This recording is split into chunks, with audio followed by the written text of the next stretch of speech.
Sot është një aktivitet i përbashkët, një ceremoni përkujtimore që Shoqata e Shkrimtarëve UNEUM në bashkëpunim me familjen Ramadani e organizon për të shënuar datëlindjen e dramaturgut dhe poetit, publicistit tani më të ndjerë postmortem, Selim Ramadani,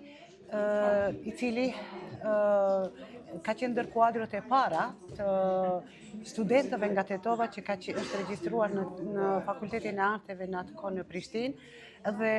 ka ndëruar jetë në moshë shumë të re dhe pikërisht dorëshkrimet e tij, publikimet e tij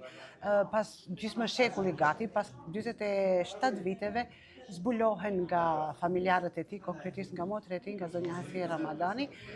dhe tani sot kemi promovimin e krijimtarisë së tij, veprave të tij dhe një libër që është melodi e këputur për mbledhje me poezi dhe tregime, një melodi arti pa vdekësisë që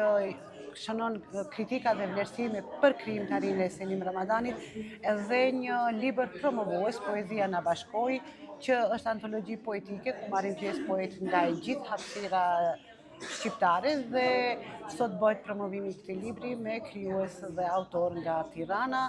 Do të ndahen edhe çmime, do të ndahen mirënjohje, do të ndahet çmimi special që familja Ramadani e ndan për krijuesit letrar, pikërisht autorët të cilët janë pjesëmarrës të antologjisë poetike dhe sot janë prezencë këtu në këtë aktivitet.